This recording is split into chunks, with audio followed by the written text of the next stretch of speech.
जब तक घर नहीं मिलता आपका जीवन कैसे चलेगा? अब हम क्या बताएं सर, हम कुछ नहीं बता सकते। रोड पे जब आप रहते हो तो खाते कहाँ हो? हम 3 दिन से कुछ नहीं खाए हैं सर। टूटे फूटे मकान में भी लोग सुकून की 2 रोटी तक नसीब नहीं होने दे रहे हैं। 90 वर्षीय यह बूढ़ी माँ सड़कों पर छप्पर लगाकर अपना जीवन यापन कर रही है।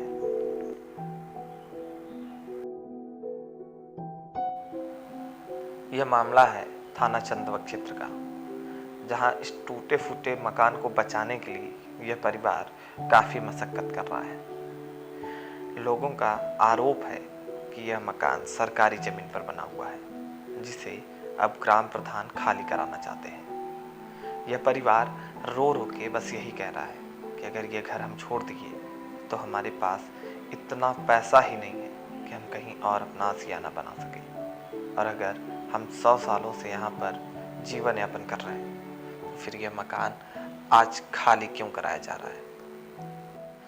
इन मकानों के दरवाजे, खिड़कियां और दीवालों को देखकर आप अंदाजा लगा सकते हैं कि ये कितने अमीरों का मकान रहा होगा, या इस मकान के मालिक अगर इसे छोड़ के जाते हैं तो कितना पैसा लेकर जाएंगे कि दूसरा मकान खड़े कर लें। यह जो मनबड़ों की आपको भीड़ दिख रही है, ये इनके घर का एक एक सामान बाहर इस तरीके से उठा के फेंक दिए जैसे सरकार, सरकारी आदमी, प्रशासन सब इनके जेबों में है। औरतें अंदर मारपीट कर रही हैं और मर्द बाहर अपनी मर्दानगी दिखाते हुए इनके घर के सामान को भर भर के अपने ठेलों में अपने घर ले जा रहे हैं। आप कैमरे के माध्यम से स्थिति का एक जायजा लीजिए। आप देखिए कि सामान को जिस तरीके से ठेलों पर लादा जा रहा है, क्या यह एक वैधानिक कार्रवाई है? क्या इनको इन कार्यों को करने का अधिकार मिला है, या इन्हें किसी भी पुलिसिया प्रशासन से कोई डर नहीं है? या यूं कहें कि पुलिसिया प्रशासन शायद खुद खड़े होकर यह कार्य करवा रही है। ये रोता बिलखता परिवार बस एक छत और दीवार के लिए परेशान है।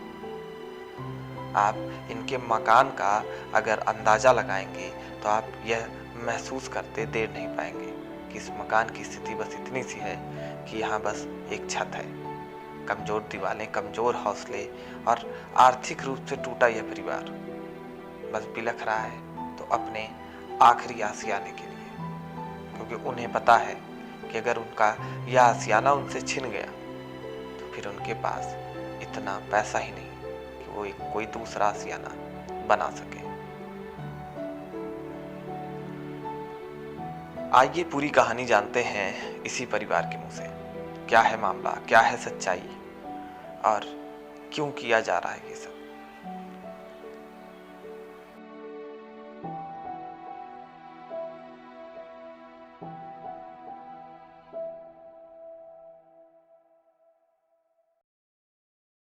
क्या नाम है आपका?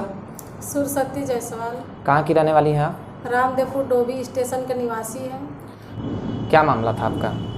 मामला हमारा वही, दादी हमारी अभी जिंदी है, 90 साल की। हमारा बाबा गुजर गए हैं, उनका बनाए हुए हमारा मकान में हम रहती थी। वो मकान में हमको निकाली गई है 3 दिन का, मार पीट के निकाल दिया गया। किसने निकाला है आपको उस मकान से? बलिराज यादव, लालजी यादव, बरसाती यादव, जैसे क्या आपका इन लोगों से कोई झगड़ा चल भोला रहा था? यादव, विनोद यादव, अनिल यादव, मुन्ना यादव। जैसा कि आपने जिनका नाम लिया है, क्या आपका उनसे कोई पुराना झगड़ा हुआ था? पुराना झगड़ा नहीं था। हमारा बाबा बनाए मकान में हम रहते थे। अब उन लोग बोल रहे हैं कि हमारा नंबर है, हमारा नंबर है, और वो ग्राम समाज का ज़मीन है।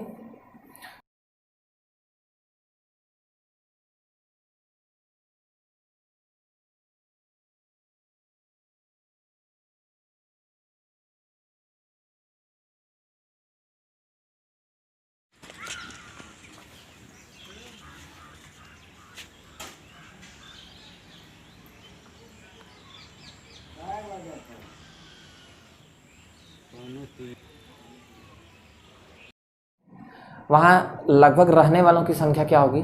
जिस मकान की आप बात कर रहे हैं उसमें कितने लोग रह रहे थे? हम लोग रह रहे थे कम से कम 10-12 लोग। करते क्या हैं आप लोग? पति लोग ऑटो चलाते हैं। और जैसा कि आपने बताया 3 दिन से लगभग आपको घर से निकाल दिया गया है, तो अभी आपका जीवन यापन कैसे हो रहा है? आप कहाँ रह रहे हो? हम तो रोड पर रहते हैं। तो रोड पे रह रहे हो, क्या गवर्नमेंट ने आपको सपोर्ट नहीं किया? सरकारी कोई लोग आपसे मिलने आए थे? कोई सपोर्ट नहीं किया। आपने किसको किसको लिखित में इस बात की शिकायत की है? इस बात पे आपने किन किन को? डीएम के शिकायत की है, एसपी के शिकायत की है, एसडीएम के शिकायत की है, तहसीलदार के शिकायत की है। हम 4 साल से घूम रहे हैं। इन लोगों ने आप लोगों का सुना नहीं? हमारा कुछ नहीं सुना है सर। यादव जन जैसा कि आपने बताया, और हमने एक वीडियो भी देखा है वहाँ का, कि जहाँ कुछ महिलाएं घर का सामान निकाल कर बाहर फेंक रही हैं, उसे वीडियो मोबाइल के द्वारा शूट किया गया था। हम घर पे नहीं थे, आए हैं 10 महिला आए हैं। हमारा लड़की अकेली थी घर में, अकेली थी, मारने पीटने लगी, सामान निकाल के फेंकने लगी। बोल रहे हैं कि हमारा मकान है कि उनका कुछ नहीं है उसमें। तो जैसे आपने इस बात पे प्रधान जी को अवगत कराया अपने गांव के? हम प्रधान जी के बोले सर ये मतलब चाचा जी ये क्या हो रहा है, तो बोले कि हम क्या करेंगे, हम कुछ नहीं कर पाएंगे। जैसा कि आपने बताया वो ज़मीन ग्राम समाजी है, तो क्या ग्राम सभा के अन्य लोग भी आप लोगों के समर्थन में खड़े हुए? कोई नहीं खड़े हुए। जैसे आप लोग गुजारा कर रहे हैं सड़कों पर, कोर्ट में मुकदमा भी चल रहे, कोई आदेश नहीं, कोई नोटिस नहीं, उसके बाद भी हम लोग को घर से निकाल। थाने पे आप इसकी शिकायत की है कि नहीं? थाने में शिकायत की है। थाना आपके समर्थन में आया? थाना वाला आए थे, बोले कुछ नहीं बोला, मतलब दोनों पक्ष के चंदवक थाना, जैसा कि आपका चंदवक थाना है, वहाँ के एसओ से आपने मिलकर इन सब चीज़ों की शिकायत की? हाँ शिकायत करे हैं। तो उन्होंने इस पर क्या निष्कर्ष निकाला? दोनों पक्ष का मिलाकर फिर भेज दिया जाता है। दोनों पक्ष का 151 में चालान हुआ था? हाँ चालान हुआ था। और आप लोगों को भेज दिया गया था? ठीक है। तो उसके बाद इस मामले को सुलझाने के लिए थाने ने कोई पहल की? कोई पहल नहीं की। जब आप 151 चालान पे जमानत लेकर बाहर आए आप सभी, तो उसके बाद आप डायरेक्ट घर गए या कहीं और? घर गया। घर जाने के बाद लड़की की तबीयत खराब हो गई, दवा लेने चले गए। इतना मार पीट दिया था कि हमारा भी तबीयत खराब, हमारी लड़की का भी तबीयत खराब हो गया। किसने मारा था आपको?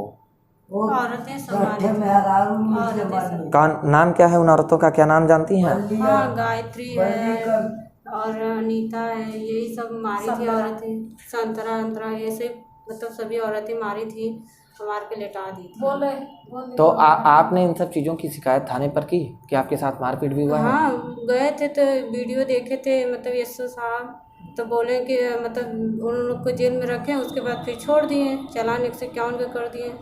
आपने मेडिकल कराया? हाँ मेडिकल कराया, दवा लिए कल। अच्छा, जैसा कि आपने बताया है अभी कि 3 दिन से आप सड़कों पर रह रहे हैं, आप वहाँ पे खाते पीते कैसे हैं? हम 3 दिन का खाए नहीं।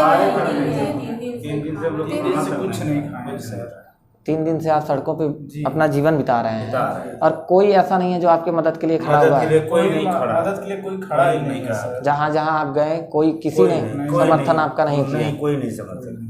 तो अभी आगे आप लोग क्या करेंगे? इस तरीके से आपका कैसे जीवन चलेगा? इसीलिए साहब तो आपके पास आए हैं कि कम से कम इसका हमारा मददगार। जैसे हम अपने चैनल के माध्यम से आपकी खबरों को फैलाने का काम करेंगे, अपन अधिकारियों तक पहुंचाने का काम करेंगे, लेकिन लिखित कार्रवाई आपको अधिकारियों तक पहुंचानी पड़ेगी, जिससे कि आपकी शिकायत को वो संज्ञान में लेकर उस पर कार्रवाई करें। एसपी को भी भेजे हैं। जब तक घर नहीं मिलता आपका जीवन कैसे चलेगा? अब हम क्या बताएं सर, हम कुछ नहीं बता सकते। रोड पे जब आप रहते हो तो खाते कहाँ हो? हम 3 दिन से कुछ नहीं खाए हैं सर। और आपके घर छोटे बच्चे भी हैं? छोटे बच्चे नहीं है, ये 2 ही हमारे बच्चे हैं। तो आप लोग इस तरीके से सड़कों पर कब तक जीवन बिताओगे? इसके लिए नहीं तो हमको न्याय चाहिए, हमको न्याय नहीं मिल रहा है। मैं था राणा सिंह और आप देख रहे थे theATInews.com।